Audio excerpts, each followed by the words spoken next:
it's the eye of the mountain below. Keep careful watch of my brother's souls. And should the sky be filled with fire and smoke, keep watching over during suns.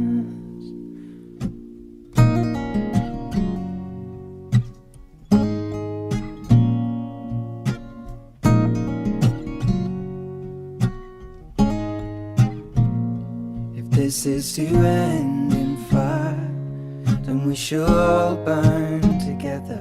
Watch the flames climb high into the night. C'est un peu comme si le ciel vous tombait sur la tête.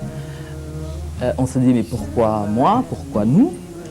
Et puis il faut faire le deuil de l'enfant parfait, de l'enfant imaginaire qu'on a cru porter en tant que mère pendant 9 mois.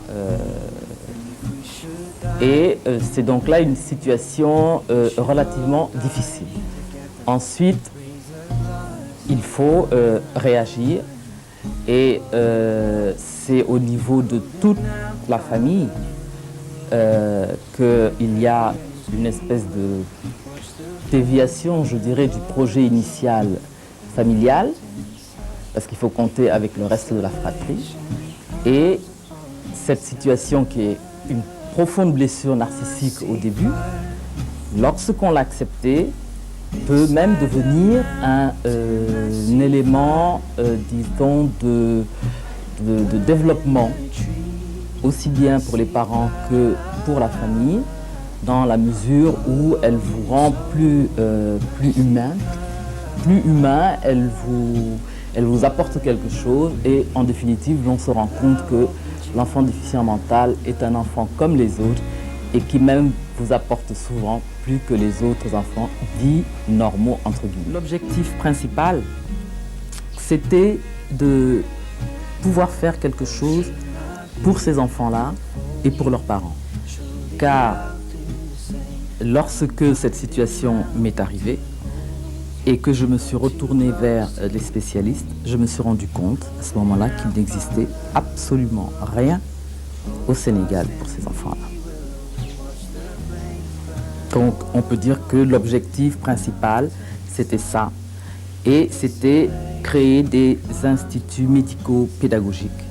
Le manque de moyens fait que cela va très doucement, mais il faut que cela se fasse de plus en plus. C'est la seule manière, en effet, de faire en sorte que tout le monde participe, car il faut un partenariat entre les parents, les spécialistes, les autorités gouvernementales et toutes les composantes de la société pour que les droits des enfants handicapés soient reconnus et pour qu'ils ne soient plus en situation de détresse morale, leurs parents et eux.